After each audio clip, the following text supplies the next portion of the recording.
Voilà, mes amis, on va reprendre notre cours de Tanya. On était resté à la fin du dernier cours sur la lutte, le combat qu'il y a entre le Nefesh HaEloki et le Nefesh HaBehemi.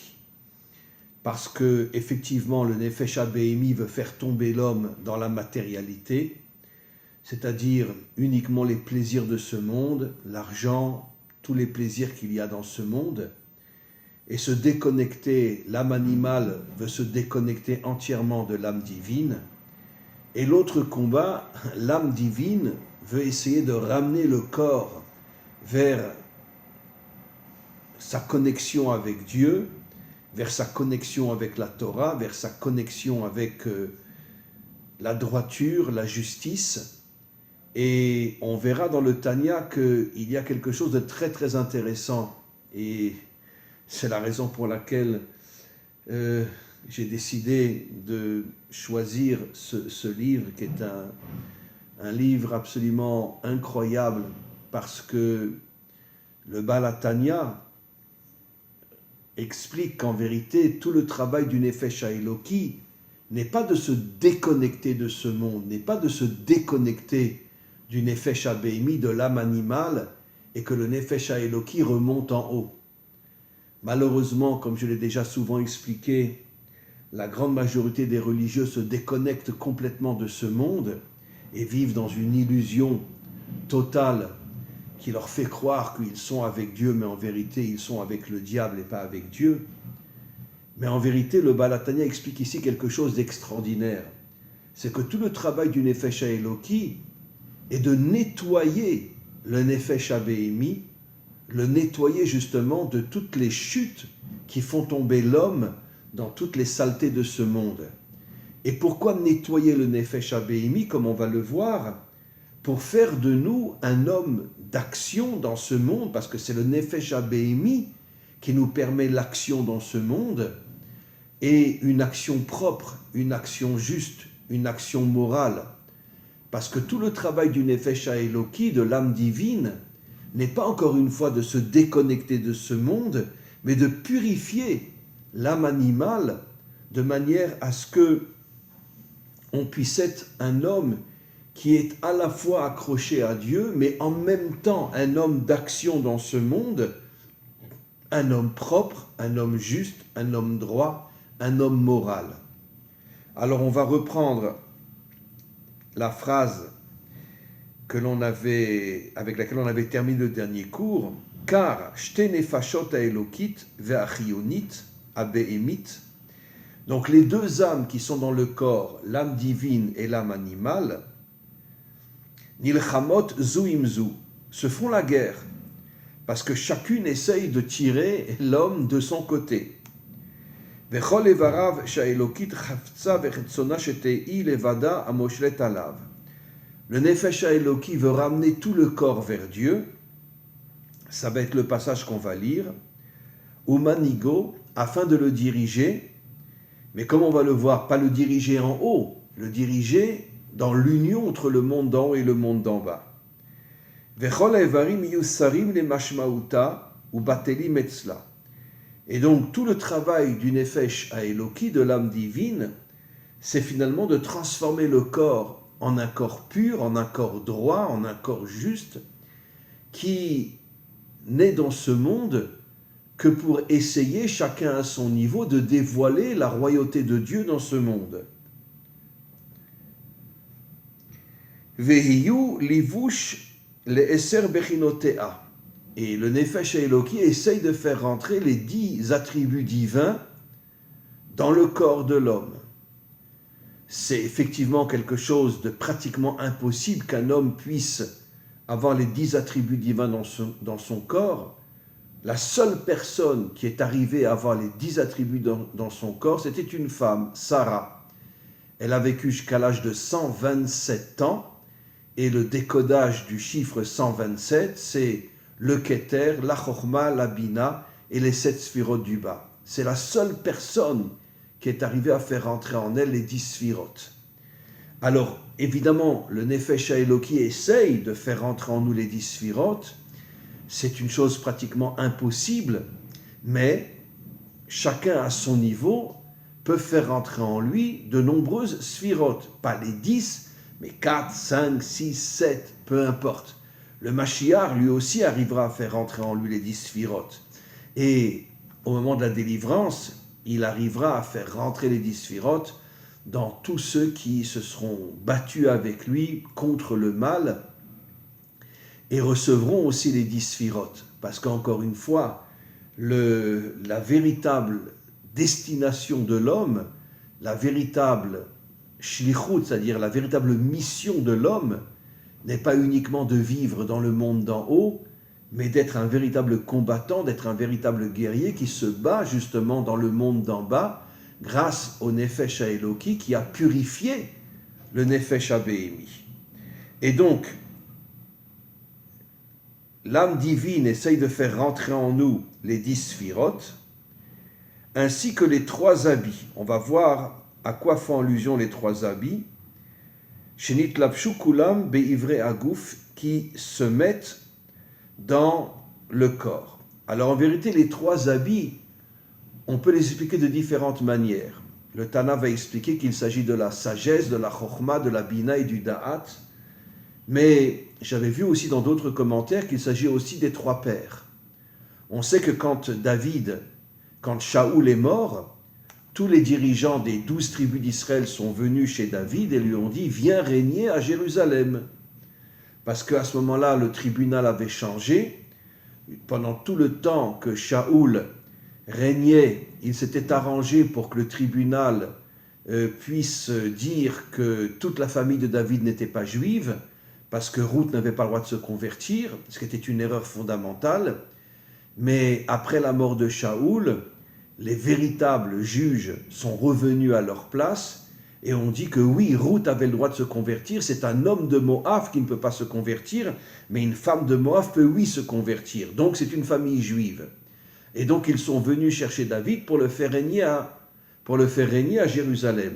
Mais David a refusé.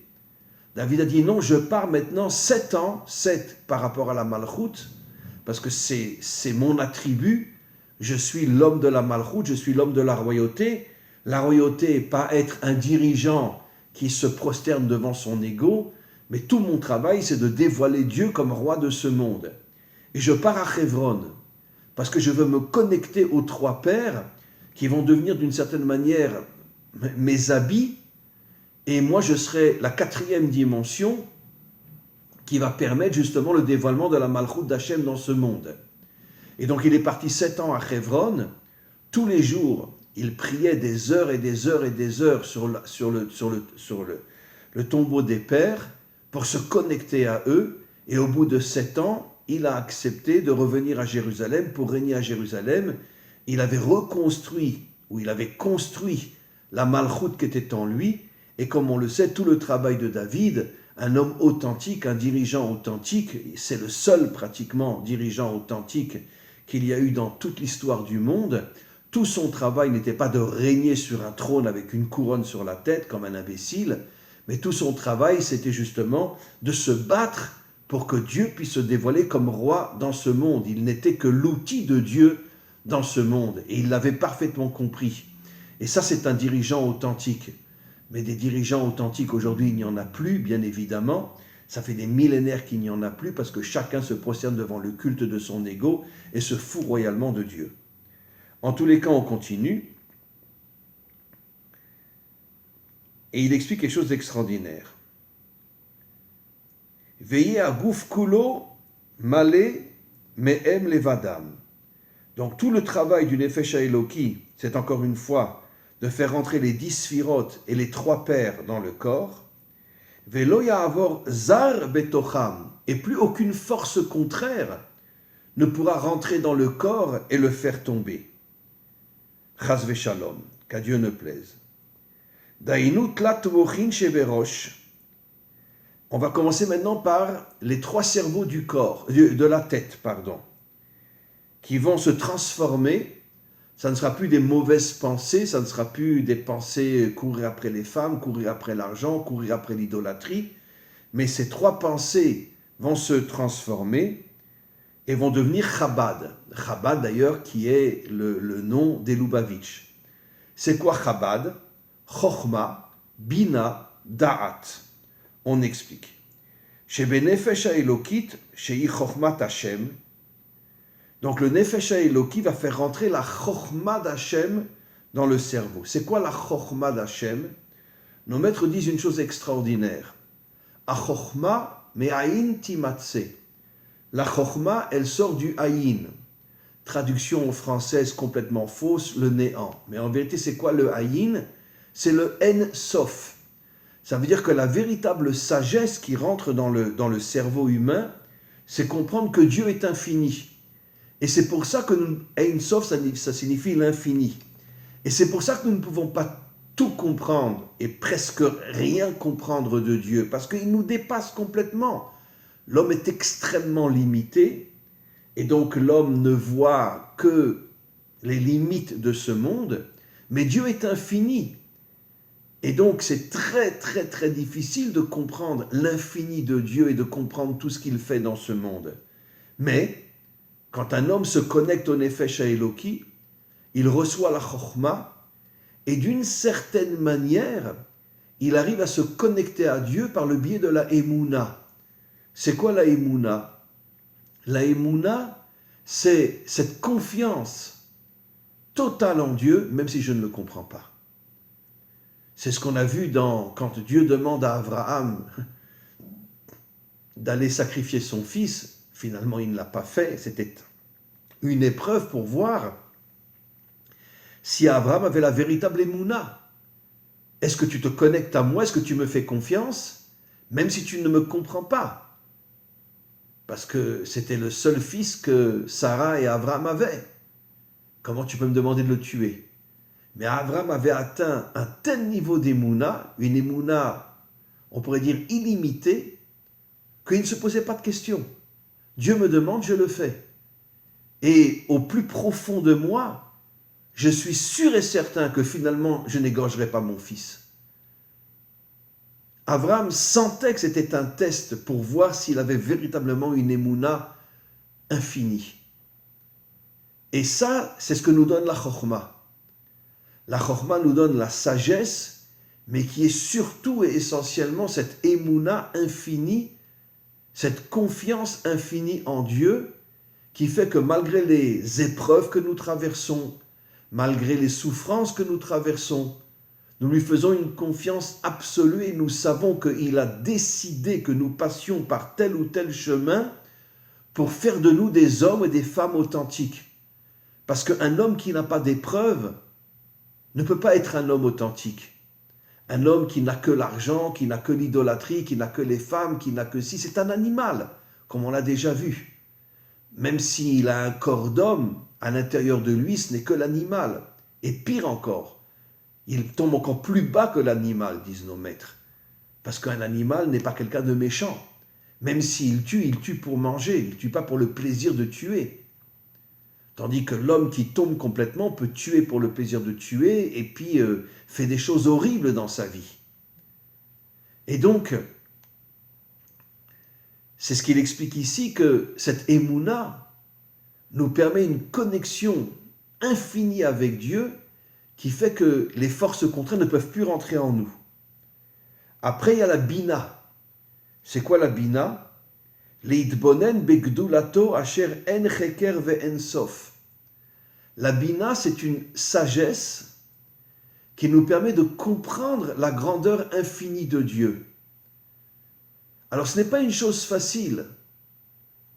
Comme je l'ai déjà expliqué, quand Elie Wiesel était à Auschwitz, c'était un gosse de 11-12 ans, il a écrit après, quand il est sorti de Auschwitz, il a écrit un livre où il écrit « J'ai vu Dieu pendu à Auschwitz ». Ça veut dire quoi? Je ne crois plus en Dieu.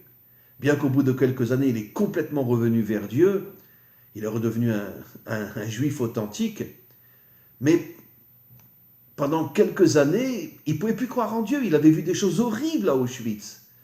Tous les jours, les nazis rentraient dans le campement des enfants et prenaient des enfants au hasard et les pendaient devant tout le monde. Comment voulez-vous qu'il puisse tenir? Il a pété un câble complètement, mais il est revenu. Il est revenu par le biais de la Emouna.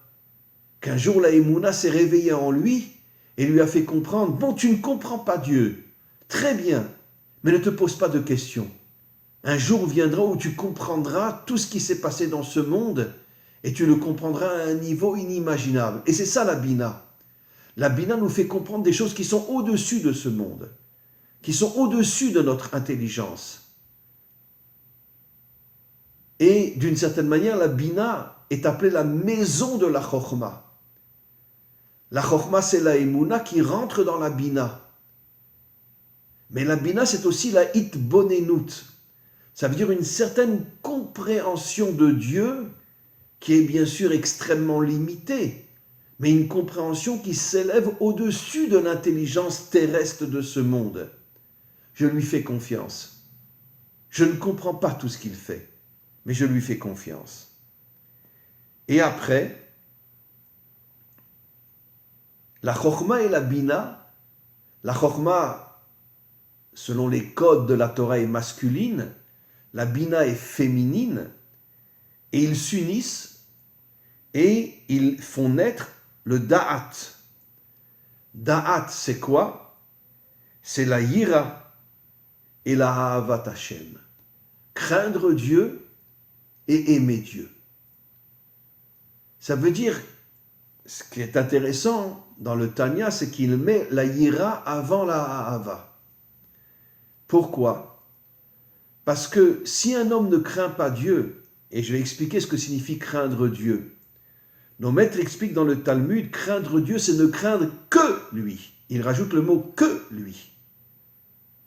Je ne crains pas les hommes. Même s'il vient avec un revolver et qu'il me le pointe sur la tête, comme disent nos maîtres, mieux vaut mourir debout que vivre à genoux. Parce que quand tu es tué par un assassin, nos maîtres nous disent que ton âme monte et se trouve à côté d'Hachem. C'est-à-dire que tous ceux qui sont tués, comme tous les 9 millions de juifs qui sont morts dans les camps de concentration, sont tous aujourd'hui à côté d'Hachem. Et même s'ils n'étaient pas religieux. Pourquoi? Parce que quand tu es tué par un criminel, ton âme est purifiée et tu t'assois à côté de Dieu. Et ça, c'est une chose extraordinaire. Et ça devient l'armée de Dieu pour amener la délivrance finale. Et donc, c'est pour ça que nos maîtres nous disent, mieux vaut mourir debout que vivre à genoux. Et donc, pourquoi la Hira? Je ne crains que Dieu. Je suis anti-système. Je me fous royalement de tous ces dictateurs et toutes ces pourritures et tous ces méchants dans ce monde qui veulent nous transformer en moutons, qui veulent nous transformer en esclaves. Je n'ai pas peur d'eux. Et si j'en vois un devant moi, je lui dirai, va te faire voir. Je n'ai pas peur d'eux. Je n'ai peur que d'Hachem. Mais qu'est-ce que ça veut dire, je n'ai peur que d'Hachem? Je le respecte. Ce n'est pas la peur dans le sens que je tremble devant lui, mais je le respecte. Je comprends que bien qu'il est au-dessus de ma compréhension, j'ai une émouna incroyable en lui. Et jusqu'à la délivrance finale, même si je ne comprends pas tout ce qu'il fait, je lui fais confiance. Parce qu'un jour, je sais que je comprendrai tout ce qui s'est passé dans ce monde. Ça, c'est la véritable crainte. Le respect absolu de Dieu. Après, l'amour de Dieu, c'est quoi? Ahavat Hashem. Aimer Dieu. Alors, l'amour de Dieu, c'est une, comme ça va être expliqué, c'est une certaine forme de purification. Parce que quand tu aimes Dieu, d'une certaine manière, tu te purifies. Parce que tu fais rentrer en toi des énergies extrêmement lumineuses, extrêmement fortes, qui te purifient de toutes les saletés de ce monde. Et ça, c'est quelque chose d'extraordinaire. L'amour de Dieu, comme il est marqué dans le Shema Israël, Ve'ahavta et Hashem Elokecha bechol levavecha ou bechol nafshecha ou bechol meodecha. Je traduis. Tu aimeras Dieu avec ton âme. Tu aimeras Dieu avec ton cœur. Tu aimeras Dieu au-dessus de tes limites. Bechol meodecha veut dire au-dessus de tes limites. Mais qu'est-ce que ça veut dire aimer Dieu au-dessus de ses limites? Ça veut dire que même si je suis dans une situation où je ne peux pas comprendre, malgré tout, je l'aime encore plus que n'importe qui. C'est ce que Rabbi Nachman, un jour, je l'ai déjà expliqué, Rabbi Nachman a perdu pratiquement toute sa famille. parce qu'il vivait une époque où il y avait des épidémies catastrophiques. Il a perdu la majorité de ses enfants, la majorité de ses petits-enfants, il a perdu sa première femme, etc. Et un jour, il était assis par terre parce qu'il était pratiquement tout le temps en deuil. Et Rabbi Nathan, son plus grand élève, est rentré. Et il l'a appelé. Rabbi Nathan s'est penché vers lui parce qu'il était assis par terre. Et il a dit à Rabbi Nathan, tu sais, quand je te vois, j'ai envie de me lever, j'ai envie de danser avec toi, j'ai envie de faire sortir toute la joie que j'ai en moi. Mais bon, je ne peux pas, la halakha m'interdit, la loi m'interdit, puisque je suis en deuil. Et Rabbi Nathan lui a demandé, mais Rabbi, je ne comprends pas, vous êtes en deuil, comment vous pouvez dire que vous voulez danser, etc. Et il a répondu, parce que j'ai une telle confiance en Dieu, que je sais que tout ce qui m'arrive est pour le bien. Et c'est pour ça que j'ai une joie infinie en moi, même si je ne l'exprime pas, même si je ne la dévoile pas. Je lui fais confiance d'une manière absolue et je sais qu'un jour je retrouverai toute ma famille. Et que tout ce qui m'arrive, c'est pour faire de moi un homme fort, un guerrier, un homme qui ne baisse pas la tête, un homme qui ne devient pas un mouton. Et c'est pour ça que Dieu éprouve les hommes justes, pour faire d'eux de véritables héros, qui ne baissent la tête devant personne et qui ont un respect et un amour infini pour Dieu. On continue. Kerashpe shalevet, l'amour de Dieu doit être comme un feu qui brûle à l'intérieur de nous, au point que kalta nafsho bechashika vechafitza ledavka bo be'ensof, que l'amour de Dieu nous amène, d'une certaine manière, nous fait monter jusqu'à l'infini de Dieu. Comme j'ai expliqué, l'infini de Dieu nous dépasse complètement, mais elle nous permet, cette ahava, cet amour, de ne plus se poser de questions. Voilà. C'est comme une histoire que j'ai racontée il y a très longtemps. Il y avait pendant la Shoah, un rabbi et son élève. Les deux, pas forcément au même moment, mais sont partis à Auschwitz. Le rabbi a perdu sa femme et ses 11 ou 12 enfants, et l'élève aussi. Mais il n'était pas à la même époque à Auschwitz. Bon, les deux sont ressortis vivants, et les deux sans le savoir, parce que l'élève pensait que le rabbi était mort, le rabbi pensait que l'élève était mort. Ils ont décidé de monter en Israël après la Shoah, à Yerushalayim. Et l'élève a entendu que son maître avait ouvert un centre d'études à Yerushalayim. L'élève est devenu fou, il a dit « Oh là là, mais mon maître est encore vivant, mon maître est encore vivant !» Et il est parti le voir. Et donc, ils se sont mis l'un en face de l'autre, chacun au bout de la table. Ils ont baissé les yeux et ils ont pleuré. Parce que chacun repensait ce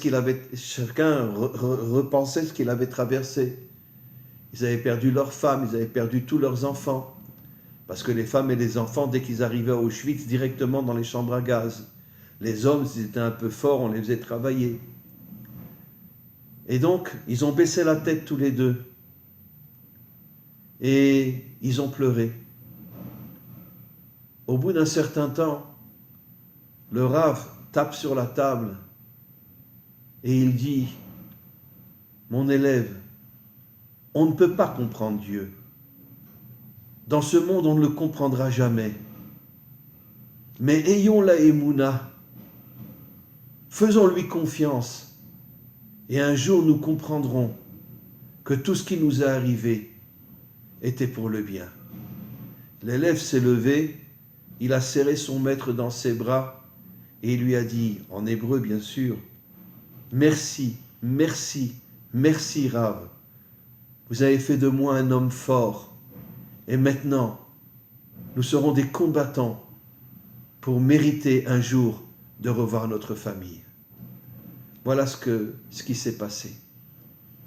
Et donc, c'est ça l'amour de Dieu. Il te fait monter à un niveau qui dépasse ton entendement, à un niveau qui te permet de comprendre que arrête de dire que Dieu est mauvais. Comme dans beaucoup de religions qui sont les pires des choses, on dit Dieu est le bien et le Satan c'est le mal. C'est faux, c'est entièrement faux. C'est Dieu qui dirige le monde, même si on ne le comprend pas, même si on ne le voit pas. Et même toutes les choses mauvaises qu'il y a dans ce monde, ce n'est pas le Satan. Le Satan n'est qu'un instrument entre les mains de Dieu. Comme un artisan. Il tape avec un marteau, etc. Mais c'est l'artisan qui agit, ce n'est pas le marteau. Même le Satan n'est qu'un outil entre les mains de Dieu. C'est Dieu qui agit dans ce monde. Et bien sûr que nous ne pouvons rien comprendre. Mais un jour viendra, au moment de la délivrance finale, où on s'assiera en face de lui et on lui posera des questions énormes. Pourquoi et pourquoi et pourquoi et pourquoi?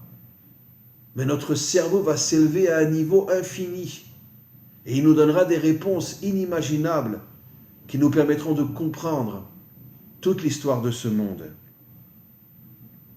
On continue.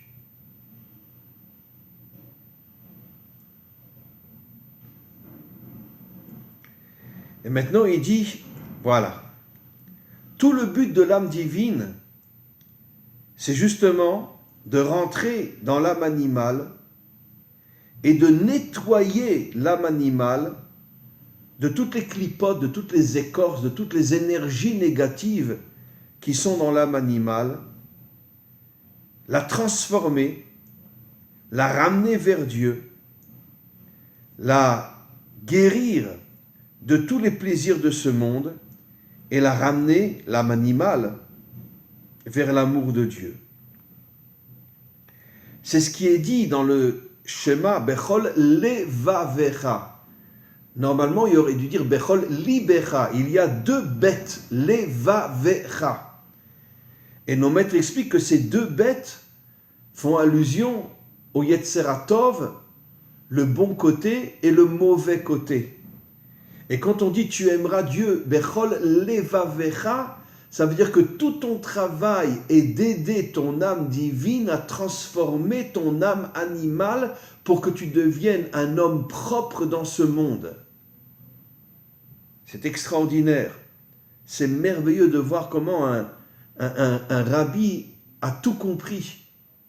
Le premier rabbi de Chabad, Rab Schneerson, qui a compris que le but n'était pas de se déconnecter de ce monde, mais de purifier ce monde en commençant à transformer son âme animale.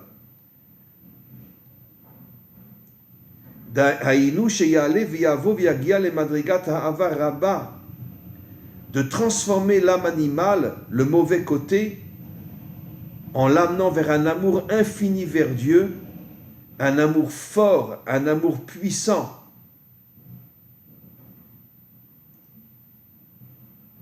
Et d'amener l'âme animale jusqu'à la Bina. Ça veut dire que amener l'âme animale jusqu'à la Bina, ce n'est pas une chose évidente.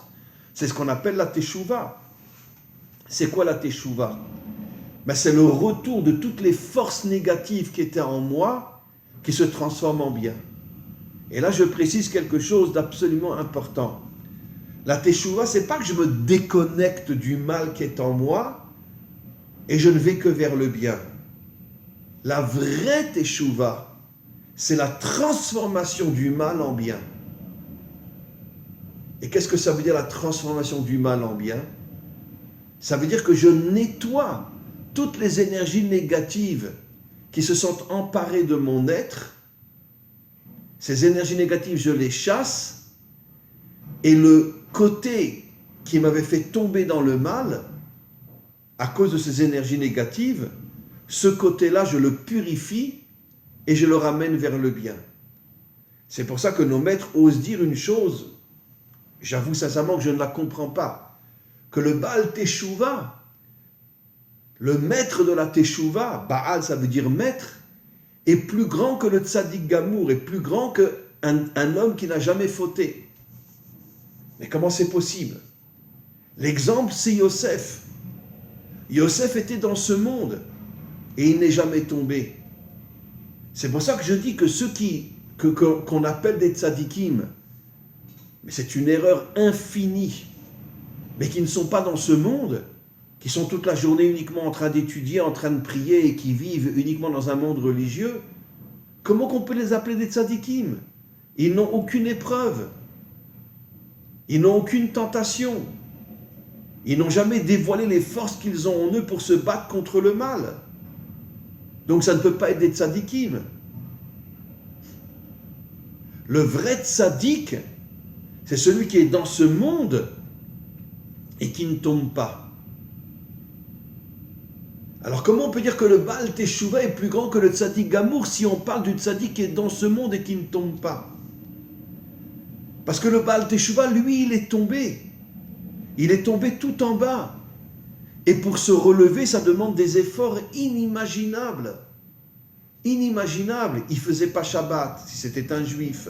Il ne mangeait pas kasher. Peut-être qu'il était idolâtre.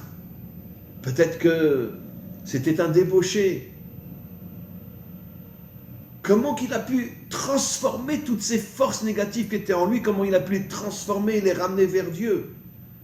Ça demande un travail beaucoup, beaucoup plus dur que le tzaddik qui, lui, ne tombe pas. Mais quand tu tombes et tu te relèves, c'est beaucoup plus difficile que quand tu ne tombes pas, parce que tu as des forces et des énergies extrêmement puissantes en toi. C'est pour ça que nos maîtres nous disent que le Baal Teshuvah est plus grand que le Tzadik Gamour. On ne parle pas du Tzadik qui est toute la journée à la yeshiva ou au kollel. On parle du Tzadik qui vit dans ce monde et qui ne tombe pas. Parce que transformer le mal en bien est beaucoup plus difficile que de garder le bien en soi et de ne pas tomber. Et en vérité, c'est pour ça que nos maîtres nous disent que tout le travail de l'homme, c'est la Teshuvah. C'est pour ça que ça ne fait aucun doute que le Mashiach sera un Baal Teshuvah. Aujourd'hui, 99% des Juifs disent que ça sera un Rav, ça sera un Rabbi, ça sera ça, mais c'est une erreur fondamentale. Le Mashiach sera un Baal Teshuvah, il transformera le mal en bien, et comme le Mashiach portera en lui des étincelles de toute l'humanité, il arrivera à ramener l'humanité tout entière en se transformant lui-même. Il arrivera à ramener l'humanité tout entière vers Dieu. Et c'est pour ça que nos maîtres nous disent que ce monde a été créé pour la Teshuvah, la transformation du mal en bien. Mes amis, on va arrêter et écouter bien ce cours qui est très important. Et Be'ezrat Hashem, on continuera.